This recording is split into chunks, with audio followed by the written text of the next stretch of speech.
Water here for Memorial Day weekend. But before we get to that, Annie, let's talk about this morning because quite the system behind you. Yeah, you're right about that. And some of these storms are producing strong winds right now. The good news, the tornado risk remains low, but we are tracking a rough morning commute in a few spots. Let's go and talk about what we're looking at on radar at this time.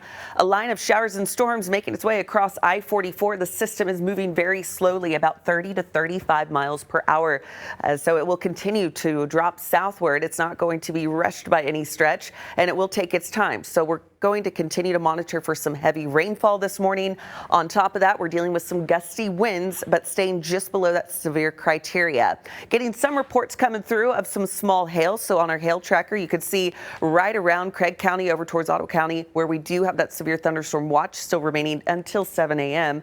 We are getting some reports of some small hail coming down, as well as some pretty gusty winds, staying below that severe criteria of about 58 miles per hour, but getting these reports about 40 to upwards of about 50 miles per hour. Bristow over towards the Grand Lake area, extending back towards Miami, pulling it a little bit tighter. You can see where those greens are. I put that shear rate on there so you can see what we're looking at right now. Bristow may be dealing with some gusts upward of about 40 to 50 miles per hour. We have live team coverage. Meteorologist Mike Grogan is out in our GRDA storm truck right now. Let's check in with Mike. Where are you at right now? How are those winds in your location? Annie, so far the winds have been not too terribly strong. We just got hit by a torrential downpour within the past 30 seconds. The rain just dropped off. This is our view. You can see a little bit of the movement of the air with the flags flying, but we had gusts to 35 or so miles per hour here at the Walmart area in Sand Springs off of Highway 97. As the torrential downpour was occurring. The other thing I'm noting is there's intense cloud-to-ground lightning, and I know a lot of folks will be heading out the door in the next hour to send their kids off to the bus stop or get themselves to work. You'll want to limit your time outside because that lightning is probably one of the more dangerous aspects of the morning.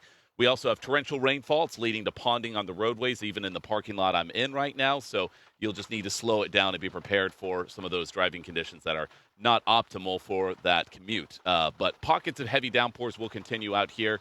We're still seeing gusty winds. We're ahead of the frontal boundary, though, so they're out of the south. The cooler air has yet to arrive. But just be prepared for, not the best driving conditions as we get our day started. We'll send it back to you, Annie.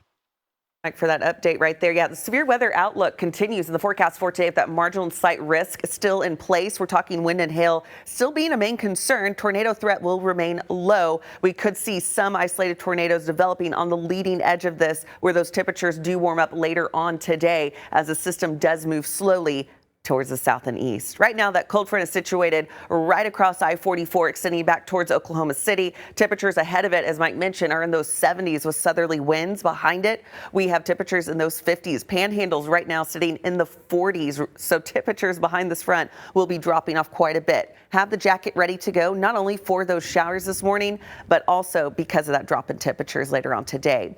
Gusts behind the front will also still be with us. We're seeing some gusts upward about 35 miles per hour. Timing things out for you, impacting that morning commute. So again, allow extra time as you're headed out the door. Wind and hail would be the main concern, as well as that cloud to ground lightning, as Mike pointed out.